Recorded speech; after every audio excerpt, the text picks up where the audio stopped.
We all say we understand the value of time.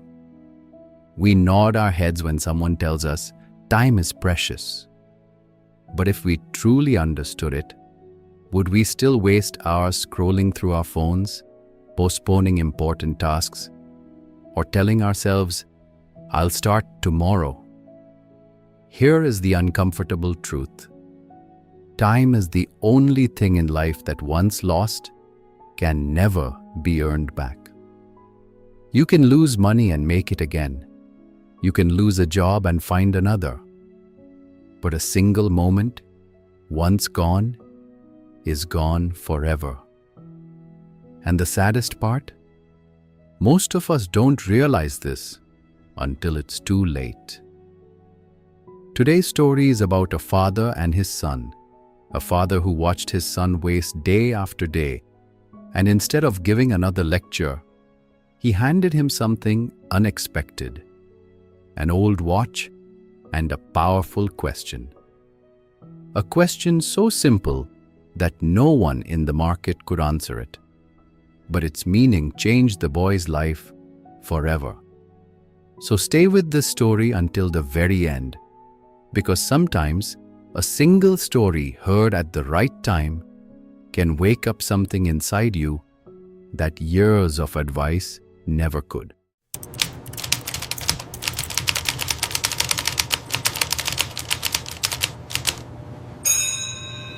In a small town, nestled between green fields and dusty roads, there lived a father and his son. The father was a hard-working man. He woke up before the sun, tended to his small shop, and came home tired but satisfied each evening. But his son? His son was very different. The boy had no interest in work. He would wake up late, wander through the lanes with his friends, sat near tea stalls, watched others work, laughed with friends, and returned home only when hunger called him. He always says, "There is still plenty of time," as if life would wait forever. At first, the father tried to advise him gently. Then he tried to warn him. Then he became silent. He understood something many parents learn with pain. Advice enters the ears, but wisdom enters only when the heart is ready. Days became weeks, and weeks became months. The father watched his son waste one morning after another. It troubled him deeply. He was not afraid that his son was poor. He was afraid that his son did not understand the value of what he was losing. One evening, as the sun faded and the warm light touched the walls of their house, the father stood before an old wooden cupboard in the corner of the room. He opened it carefully and took out a watch wrapped in a soft cloth. It was old, but it still worked. Its hands moved steadily, quietly, faithfully. The next morning, he called his son. The boy came lazily, rubbing his eyes. The father placed the watch in his hand and said, "Take this to the market. Ask people what price they would give for it. Go to many people, listen carefully, then come back and tell me." The boy looked surprised, but the task seemed easy enough. He slipped the watch into his pocket and walked toward the busy market road. The market was alive with noise. Vegetable sellers called out their prices. Shopkeepers arranged goods at their doors. Buses came and went, raising dust into the air. The boy took out the watch and showed it to different people. At the first shop, a cloth merchant looked at the watch, turned it over, and said, 500 rupees, not a rupee more. A little further, a grocery seller examined it and offered, maybe 800, it looks decent enough. Near the end of the lane, a man sitting behind a pile of steel utensils glanced at it and said, I would say 1,000, give or take. By afternoon, the boy returned home. The father asked, "What did you learn?" The boy replied, "Everyone said something different. One said 500, another said 1,000, another said 800. No one agreed." That was all. The boy expected an explanation, but none came. The next day, the father called him again and gave him the same watch. "This time," he said, "go to the market and ask people not the price of the watch, but the price of the time inside it." The boy stared at his father. "The price of the time? What kind of question is that?" "Just go," the father said calmly. "Ask and return." So the boy went.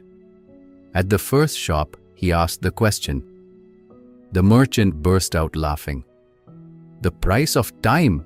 What nonsense! Are you trying to be funny?" At the next shop, a woman waved him away. "Go home, boy. Stop wasting people's time with silly questions." One man shook his head and said, "You cannot put a price on time. Now leave me alone." The boy felt heat rising to his face. His steps became slower. For the first time in many months, he felt the sting of shame. He had never thought deeply about time before. Now he was walking through the same market, hearing laughter, carrying a question he did not understand. Everywhere the boy went, the answer was the same: laughter, confusion, or dismissal. He felt embarrassed. He felt foolish. He was ready to give up and go home.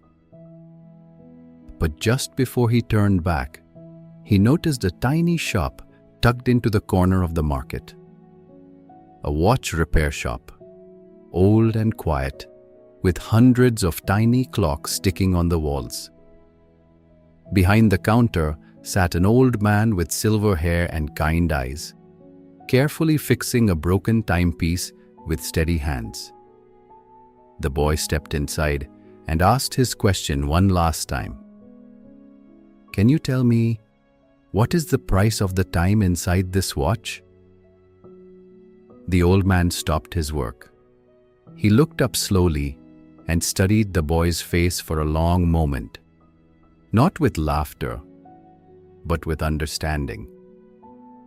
Then he said, "The watch can have a price. One person may say 500, another may say 1,000. But the time inside it? That has no price." Then he continued, "Son, you have asked the most important question anyone can ask. And the answer is this: there is no price for time. Not in rupees, not in gold, not in all the wealth of the world. You see, you can buy a watch, but you cannot buy the time it shows. If a rich man loses money, he can earn it again. If a farmer loses crops, he may grow them again. If a shop burns down, it may be rebuilt. But tell me, if 1 hour of your life passes, can anyone buy it back?" The boy shook his head slowly. "Not even 1 second," the old man said. "That is why time is the greatest treasure. It is free, yet it is priceless." The shop was quiet, except for the soft ticking of many clocks.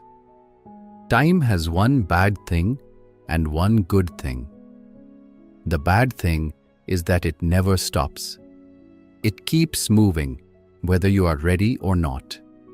It does not wait for anyone. The good thing is that you still choose what to do with it. Every person, rich or poor, young or old, receives the same amount of it each day. 24 hours. No more, no less. The difference between a person who succeeds and a person who fails is not talent or luck. It is how they choose to spend those hours. One uses time to build a future, while another throws it away. Each word fell into the boy's heart like rain on dry soil. The boy stood still. Something deep inside him stirred, something that no scolding or lecture had ever reached. The old man's words did not just enter his ears, they entered his heart. His eyes lowered. "I understand now," he whispered. The old man handed the watch back to him and said, "Then do not just understand. Change." He rushed home. He told his father everything the old man had said, word for word, with fire in his eyes that the father had never seen before. When the boy finished, the father placed his hand gently on his shoulder. No long speech was needed. The lesson had reached where words alone could not go. From that day, the boy began to change. He woke earlier. He helped at home. He learned to work with care. He spent less time roaming and more time doing something useful. At first, the change was small, but day by day, it became stronger. He discovered that disciplined hours gave peace, and honest effort gave pride. Slowly, his life began to take shape. The town remained the same. The lanes were still narrow. The market was still noisy. The clocks still moved at the same speed. But inside the boy, something had changed forever. He had learned that life does not become meaningful by chance. It becomes meaningful when we respect the hours we are given. Many people live exactly like that boy. They keep saying, "I'll start tomorrow," "I'm still young," or "there's plenty of time." But slowly, those delays become habits, and those habits shape a weak and directionless life. The danger is not always visible at first. That is why it is so dangerous. Lost time rarely shouts. It disappears quietly. This story carries a truth that most of us already know, but rarely live by. We all have the same 24 hours. No one gets more, no one gets less. Yet some people build extraordinary lives, while others wonder where their years went. The difference is never about having more time. It is always about respecting the time we already have. Think about your own life for a moment. How many hours this week did you spend on things that added nothing to your growth, your peace, or your future? How many times did you say, "I'll do it later," only to let another day slip away quietly? The father in the story understood something deeply beautiful. He could not force wisdom into his son's heart through lectures or warnings. Instead, he gave him an experience. He let the boy walk through the market, face the laughter, feel the confusion, and arrive at the answer on his own. And that is exactly how real change happens. Not through someone else's words, but through our own realization. So here is what you can take from this story today. Stop waiting for the perfect moment. Stop telling yourself there is still plenty of time. Start now. Start small. Wake up a little earlier. Spend one less hour on distractions. Pick up that book. Start that project. Have that conversation you have been avoiding. Because every single hour you invest in yourself today is building the person you will become tomorrow. Remember, you can replace almost everything in life, but you can never replace a single moment that has already passed. Respect your time. It is the most valuable thing you will ever own. Now I want to hear from you. What is one thing you have been putting off that you will start today? Write it in the comments below and make a promise to yourself right now. If this story touched your heart and made you think differently about your time, please like and share this video so it can reach someone who needs to hear it today. And if you haven't already, subscribe to our channel and turn on notifications so you never miss a story that could change your life. I'll be back again with another powerful story. Until then, be patient, stay grateful, and remember, your time is your life. Spend it wisely.